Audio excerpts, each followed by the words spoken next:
Parc d'Uden. Perché sur une hauteur du parc, Joricho contemplait le dôme du palais de justice. Ce monument monstrueux de puissance, de beauté et de suffisance régnait sur la ville. Quelle justice pouvait-il représenter?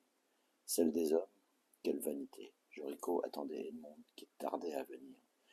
Il l'avait prévenu au dernier moment. Edmond l'avait mis au courant pour Henri. Elle lui avait raconté comment il avait perdu le contrôle de sa luxueuse berline. Pour Joricho, cela ressemblait à un sabotage et non à un simple accident. Certes, le modèle de Citroën SM, un petit bijou de nouvelle technologie, venait tout juste d'être commercialisé. Des experts de la marque cherchaient du côté d'une défaillance mécanique ou hydraulique. Joricho faisait un rapprochement évident entre la mort d'Henri et son contrat sur Pascal. La thèse d'un accident dû au hasard lui apparaissait très peu probable. Henri n'avait pas cédé au chantage. Il l'avait payé de sa vie. Joricho essayait de remonter la piste du commanditaire grâce à ses contacts dans le milieu. Le résultat de cette investigation était mince. Malgré tout, il avait obtenu par hasard une information importante. Charles avait été vu en compagnie de gens peu fréquentables. Il en avait informé Edmond lors de leur dernier rendez-vous à l'hôtel Albert. Joricho avait donc décidé de rendre visite à Charles pour lui demander des explications. Edmond avait très mal réagi à cette possible démarche. Elle lui avait interdit d'aller ennuyer son petit frère, arguant que Charles était peut-être un faible et un inconséquent, mais sûrement pas un voyou ou un criminel. Quelle raison aurait-il eu?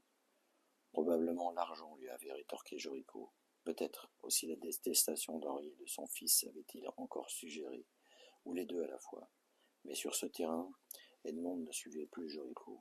Il était allé trop loin, et elle était partie fâchée de la chambre d'hôtel en le chargeant. C'était lui le voyou, non son frère. Pour rattraper le coup, il lui avait proposé la veille au téléphone ce rendez-vous dans ce parc afin de dissiper le malentendu et s'excuser de sa maladresse.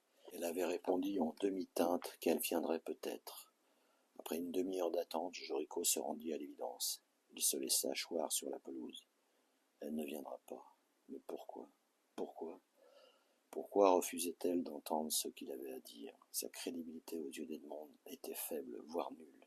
Il se dit qu'il aurait dû mener son enquête jusqu'au bout sans la prévenir. Il se serait rendu chez Charles sans lui toucher mot. Joricho se mit à pleurer. Lui, le tueur à gages, le monstre qui visait froidement avec son arme la tête d'un enfant quelque temps auparavant. Cet homme-là mettait maintenant un genou à terre, par amour.